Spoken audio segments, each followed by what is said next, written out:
All right, today, thank you. Today, we're going to talk about state economic policy, both developmental policy and stabilization policy around the world. So we got, as you may recall, we introduced the modern state last time, said it was crucial to the rise of modern economies. It's really the undergirding of all modern economies. You just can't imagine capitalism without it, despite a certain ideology about free markets. Well, we'll go after that ideology even more today, talking about development policy and stabilization policy, which are both, of course, very much in the news these days and very controversial. So, keys for today is we'll be going after the liberal myth of laissez-faire, that what we used to have or what we ought to have is a perfectly free market. We've never had that, never will have it, and it's all a debate about degrees of state intervention, state regulation, and so on. The U.S. and Western Europe, the developed countries of the past, all used the state, though when they were developing, the economies were simpler. The state was in many ways simpler. Things are more complex these days. As the East Asian countries have come along and other challengers, they use the state even more. And you can't understand the East Asian miracles without the role of the state. You can't really understand the post-war miracles either, or the European recovery, or the EU, or anything else without the state either, but we won't cover all that today. And all modern states manage their economies. They manage them through monetary policy and fiscal policy and other kinds of interventions during crises. So they are stabilizers and crisis interveners and protectors and so on. Unfortunately, the lessons of Keynes and of the 30s have been forgotten, if they were ever known on the right, and the ideological assault on government stabilization today is quite extreme and quite misguided and actually ridiculous. Okay, so we'll start with state and development in the West, then we'll go to state and development in Asia, and then we'll talk about stabilization. So, with all this history we've had of the rise of the market and the rise of industry and the rise of the states were doing a lot of active things to help create the modern countries and their modern economies. I'm going to just skate through a bunch of things about three countries in the West, the US, Germany, and France. This is really skating, but just to give you an idea that this is not new. The biggest debate you get in geography, economics, political science, anywhere they talk about development, third world, or non-Western development, you immediately and always talk about the state. There's an enormous amount written about that. So when we get to Asia, we'll have a little bit more to say about what's current, what was a contemporary issue about so-called state-led development, which, of course, is changing as we speak now. Neoliberalism has spread and so on. But for the greater part of recent decades, state-led development was the way forward. Okay, so behind this myth of laissez-faire is the reality of what we actually did. And, of course, in the U.S., we have the most extreme version of classical liberalism, along with the Brits, perhaps. Now, I'm not doing Britain, but, Britain had the Navy, the Bank of England. As soon as the capitalist class took over in Britain in the 17th century, they immediately started creating state institutions to support themselves, like the British Navy, the greatest military force on Earth for about 2 centuries. But we have this mythology in the United States about the minimal state, the heroic entrepreneur, the self-made man, the independent innovator, the Thomas Edison, the guys, Jobs and Wozniak working in their garages. And there's always some truth to that, of course. But the reality is also quite different, that the state has actually been ubiquitous in American history, American development. Again, it's not the 20th century state necessarily, when we look back 200 years, but you'll see that it was there. We've always had this system of public-private partnerships, where the state, particularly the local state, has worked hand in glove with developers, industrialists, traders, and so on. We've also had a lot of companies and famous entrepreneurs who actually got rich feeding at the government trough. That didn't start with the military. And, of course, a long history of government-funded research for innovation, for technology, and other things. I won't even touch labor issues and things like that today. So in the 19th century, we have this amazing continental conquest, right? We all know about that. But, who bought Louisiana? It was a state-to-state transfer. The U.S. federal government buys double the size of the country with a purchase from France. It also bought Alaska, home of Sarah Palin, the anti-governmentalist supreme. How about conquering Mexico? Pulling off a war in 1844 that we drummed up, by the way, and stole away half of Mexico. Well, that was pretty helpful. Got California, which funded the monetary system of Britain and the United States throughout much of the rest of California, Colorado, Arizona, Nevada, basically monetized the Western economies throughout the second half of the 19th century. So that was pretty important. And I don't believe that was done by entrepreneurs. That was a real army. How about getting the Indians out of the way? Well, yeah, we had lots of Westerns and cowboys and people in covered wagons, but who was actually taking them out? Mostly, in the early days, it was generals and local armies. Think of Tippecanoe and Tyler II. William Henry Harrison, who was elected president in 1840, I think, who made his name as an Indian fighter. How about Andrew Jackson? Made his name as an Indian fighter and a general. How about after the Civil War in the Great West, where we cleared out the Great West? Who led the way? General Sherman, the same one who had done Sherman's march through the South. He was the head of the army and the military in the West, clearing out the rest of the Indians. The army also did most of the land surveying. People like Fremont, John C. Fremont, whose name's all over California, in cities and streets and so on.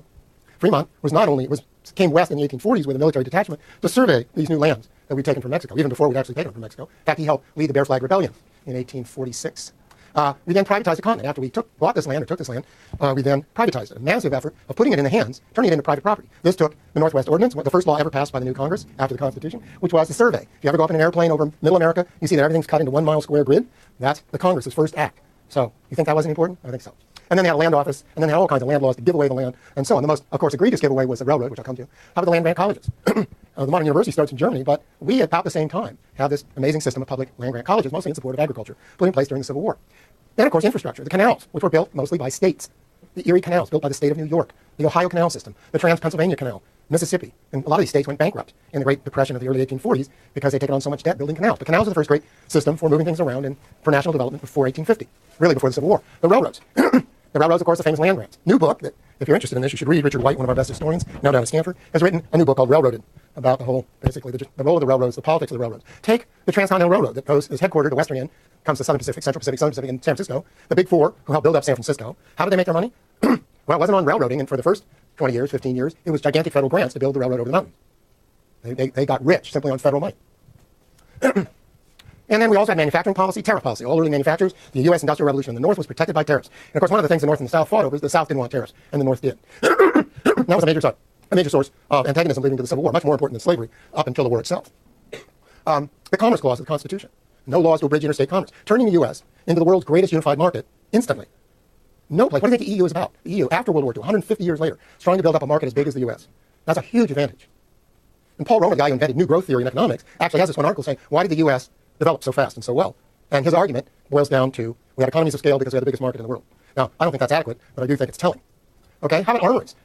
Colt, we think of the Colt revolver, that's very Western and so on. Who invents the machining of modern rifles and of interchangeable parts, so you can have a Colt revolver? It's the Springfield Armory in Massachusetts in the 18 teens and 20s. And then there's the Civil War, of course, massive wartime spending. Wars are always very important to economic development, have been in Europe and the U.S. Massive spending, things like the first use of a systematic paper money, the greenback, which leads to the modern dollar, paper dollar. Of course, the defeat of slavery and essentially doubling the size of the capitalist free labor economy, although it took the South a long time to actually come up to speed on that because of sharecropping. And so on. And out of that came the new banking system, national banks, with the gold and silver standard, and so on, all followed on the Civil War. Especially because once you got rid of the South as a political force, you could pass a whole lot of laws that allowed federal government to take more dramatic steps for economic development, like federal banks.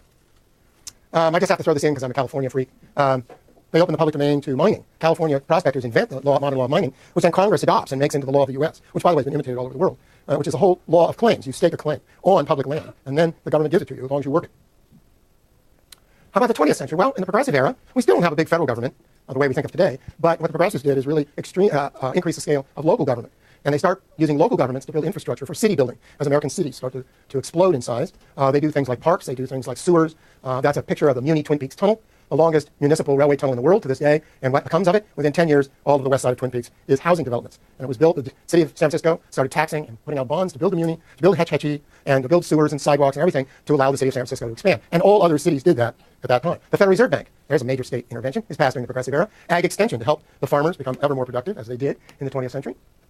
First World War, of course, another big wartime intervention. We even nationalized the railroads briefly for the war effort, and so on. And then little sidelines like the modern origin of pesticides comes from chemical warfare research sponsored by the governments, not just of the U.S., but also in Germany in World War I, so they could gas each other's troops. Turned out we ended up mostly gassing insects, except, of course, we gassed ourselves along with insects, but that's another class. Then the New Deal, which I'll come back to at the very end today, massive intervention to build all the big dams you see today, to electrify all of America, which wasn't done, to build state roads, massive increase in state road building, farm to market roads, and then, of course, the interstates in World War II. The post-war suburbs, you can't imagine our cities today without FHA, the Federal Housing Act of 1934, New Deal, and federal support and subsidization of home ownership. So the U.S. has one of the highest home ownership rates in the world, and has had for a very long time, with the help of the federal government.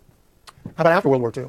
Of course, World War II spending exceeds anything previously seen. It's the time when you really get military contracting, becomes a way of life for huge new industries, which we didn't really have on an ongoing basis, and this stretches into the Cold War period. The hydropower, like Bonneville Dam, allows us to make cheap aluminum, and Hoover Dam means you can make cheap aluminum, and also Muscle Shoals. Federal dams make cheap aluminum so you can build all those airplanes to win the war. And the U.S. had this huge advantage, and it could simply build massive numbers of airplanes that could be shot down, and more kept coming, which eventually the Japanese and the Germans could not overcome. And that came from cheap hydropower from federally built dams. How about the nuclear industry, which all goes back to the Manhattan Project, and by the way, this university. How about modern computing, which all comes out of code breaking and signaling and military gunnery, even before the war, but in the war they start doing electronic computing. They also support the first big tubes in Silicon Valley for radar and sonar to shoot down planes and drop depth charges on submarines.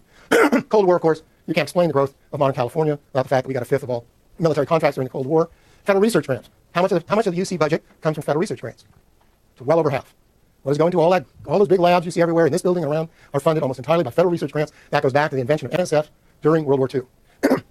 And out of that comes all modern genetics is supported by that. And, of course, a lot of modern electronics comes out of defense grants, too. These kind of early computers of the 50s, for instance, the first computer game, where do you think that was invented? Yeah, it was invented by students at Stanford getting huge naval research grants they were working on in these labs behind Stanford with these old oscilloscope, mega computers, and they started playing this game where you had a little rocket ship that would circle and eventually fall into the sun. I forget what it was called now. It might have been called Star Wars. That may be where he got the name. Yeah, it could have been. I remember playing it as a high school student. Oh, National Science Foundation, NSF, sorry. And, of course, this goes on to this day. Think of California biotech. We had that huge bond issue to support stem cell research, all in the name of kind of, Bush and fighting Bush on the right. That's the way you heard about it in the newspapers. Well, what it really was to support the medical research industry in California, which is a huge sector. We're the biggest biotech center in the world. In the Bay Area, and there's also a lot in Southern California. They weren't going to let that die.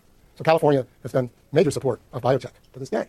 Okay, how about Germany and France? A couple other cases. When Germany is unified under Prussia, Prussian militarism remains a big part of the modern German state. And of course, that means lots of military spending, so they can beat France in 1870 and again in 1914 and so on. Well, they didn't beat them, but they can go to war. They almost beat them in World War I. So massive arming. That's a huge stimulus program, a developmental program for heavy industries like Krupp and Siemens and so on, who are building steel mills like this. And of course, the colonial empire that Germany unleashes at that time to try and catch up with Britain. And then we talked about Bismarck and the modern German bureaucracy, which is all about rationalizing German law, German tariffs, German taxation, and running a good tight ship for the modern economy and opening up the German market as a whole in one unified market, what we'd already done in the U.S. Almost a century earlier. And of course, the Germans under Bismarck also start the first systematic support of universities and research science, which is why when you get to World War I and even all the way to World War II, Germany is far ahead of Britain and the United States and France in science, particularly in applied science that can be used in industry. Things like the modern dye stuffs out of coal tars, and then later petroleum, medical research, aspirin is invented in Germany and so on. That is synthetic aspirin. So Germany is way ahead. Why is it ahead? Is it just because Germans like to do science because they don't have a sense of humor? As my theory last time? No, that's not a very good analysis. Bismarck builds this in to state-supported German education policy and research policy. And of course, the Germans are the first, along with a couple guys in the United States like Alexander Hamilton, to try to theorize an anti-free trade position, a state-led development position. And the name of Frederick List still makes it into some economic history textbooks. And that's the selective use of protective tariffs to protect your so-called infant industries, which the U.S. used and Germany used as well, against the dominant power at that time, which was Britain. Of course, World War II and the lead up to World War II, massive state intervention, building on the Bismarckian tradition, but under fascism. So Hitler and his industrial planning people, like Schacht here, do a very systematic industrial planning. They work closely with the big German industries, still embarrasses a lot of German companies to this day. Like when Bayer moved into Berkeley, a lot of activists raised the fact that Bayer had been in bed with the Nazis during World War II. Probably not at all relevant to what they do now, but it is true that at that time there was a state-industry alliance that was very tight and which rearmed Germany and redeveloped Germany. And in fact, Germany was the first country to recover in the Great Depression of the 30s and prove that massive state spending could be a way to get out of a depression, and also a way to systematically, again, like Bismarck, reprove the fact that systematic state planning and spending and working with industry could develop an economy. Now, obviously, what Hitler used it for is not what we want. But the first freeway system in the world is the German Autobahn, for example. And post-war Germany, which is a federalist state, so it doesn't have the same kind of central intervention. It's not a warfare state anymore because it has essentially no military because of losing 2 world wars and a lot of internal peace movement as well as being stripped of its military. But it is concentrated on industry. And there's a lot of aid by its local governments. It has a federalist state like the U.S. now. And those state governments, they're called states or Länder, are also extremely involved in supporting local industry. And one of the ways they do it is through these Landesbanken, which are local banks that are often owned or partially owned by the local regional governments, state governments, who then give a lot of loans to the smaller companies. The Mittelstand that we've talked about that are so innovative and keep so productive, so good at producing machinery, things we've talked about before, well, they get support. The national infrastructure, of course, Germany did invest heavily in rail and road and electrification and so on. And they're still doing that today. Germany is the leading national economy in wind power in the world. Wind power innovation, wind power installation. Germany and Denmark really, although both China and India are ahead of us because, of course, we stopped doing it. Now, in the 1970s, the state of California put in a whole series of very progressive energy conservation laws, just as an example of state intervention, where suddenly you had to insulate your house, you could get tax remissions, you could get rebates from PG&E, which was forced by the state to give rebates if you insulated your water pipes and put in a better water heater or better appliances, and so on and so on. And of course, that's why California, to this day, has the lowest per capita energy consumption in the United States by far. It's because of what we did with state policies in the 70s. But interestingly enough, it also meant that we got the beginning of solar and wind and thermal industries. So for a long time, the biggest geothermal energy production in the world was up at the geysers in Lake County. The biggest wind farm in the world was there at Altamont. The biggest solar installations, the most advanced solar panels and so on, were in California. And of course, now we're no longer anywhere near in the lead. We're absolutely out of it. We have old-fashioned windmills and old-fashioned solar. Well, we're starting to get some new solar coming from Silicon Valley because it's on a new basis now. But as you can tell, the Republicans are after Obama for supporting that. And then France, another case. France has been supporting industry. The state has been supporting industry from the Ancien regime right on. They were building a lot of military spending, military armaments, military engineering. They built the canals all over France that allowed it to develop rapidly in the 17th, 18th century.